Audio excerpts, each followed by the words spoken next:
Hello বন্ধুরা, কেমন আছো তোমরা সবাই? আশা করি তোমরা সবাই ভালো আছো। আমিও ভীষণ ভালো আছি। এই যে এখন দুপুরবেলা আমরা রেডি হয়ে বেরিয়ে পড়েছি। এই যে মাঠে যাচ্ছে আমার সোনা বাবা, শ্রীরামপুর স্পোর্টিং ক্লাব। চলো, রেডি হয়ে বেরিয়ে পড়েছি। ছাতা মাথা দিয়েছি, প্রচণ্ড রোদ। দেখো তোমরা কত রোদ, মারাত্মক রোদ। হ্যাঁ, দেখো ছাতা নিয়ে যাচ্ছি। ছাতা নিয়ে যাচ্ছে। এবার ট্রেন ধরতে হবে, তাই না?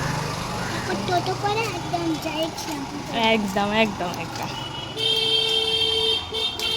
তো চলো, স্টেশনে চলে এসেছি। এটা ডাউনে ট্রেন যাচ্ছে আর আমাদের আপের ট্রেনও আসছে। এই যে আমার সোনা বাবা দাঁড়িয়ে, তো আমাদের ট্রেন ঢুকছে। ট্রেন আসলেই চলো আমরা ট্রেনে উঠে পড়ি আর যাওয়া যাক।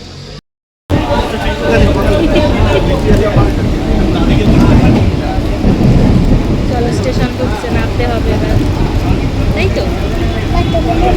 তো মাঠে চলে এসছে, এসে ক্লাব ঘরে ওকে রেডি করে দিয়েছি। আর মানে জুতো ফুটো পরে, তার মধ্যেই বাবু পড়ে গেছে। পড়ে গিয়ে যে হাঁটু কেটে গেছে সেটাই দেখাচ্ছিল। আমি বলছিলাম কেন দুষ্টুমি করিস। তো এখানে অপেক্ষা করি, খেলা শুরু হলেও মাঠে নেমে যাবে। তো আজকে মাঠে হচ্ছিল ক্রিকেটের আর কি ম্যাচ হচ্ছিল। তো সেই কারণে মাঠের মাঝখানে ম্যাচ হচ্ছে আর এদেরও টাইম হয়ে এসছে। সেই কারণে বড়োদেরকে সাইড দিয়ে এখানে মানে রান করাচ্ছে। তো আমরা সেই নিয়ে একটুখানি বলা বলি করছিলাম যে এত বড় মাঠে মাঝখানে ক্রিকেট ম্যাচ হচ্ছে আর সাইড দিয়ে কিন্তু ফুটবলাররাও নেমে পড়েছে খেলতে। তো এদের ম্যাচটা এক্ষুনি শেষ হয়ে যাবে, শেষের পথে। তারপরে ছোটরাও নেমে যাবে খেলার জন্য, মানে সবাই। তো আপাতত এখন বড়রাই এখানে রান করছে, ছোটদেরকে সাইডে একটা ছোট মাঠ আছে সেখানে প্র্যাকটিস করানো হচ্ছে।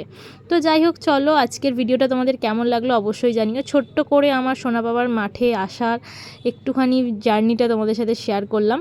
তো কেমন লাগলো অবশ্যই কমেন্ট করে জানিও। আবার আসবো নতুন কোনো ভিডিও নিয়ে তোমাদের মাঝে। ততক্ষণ তোমরা সুস্থ থেকো, ভালো থেকো, সাবধানে থেকো। সবাইকে টাটা, বাই।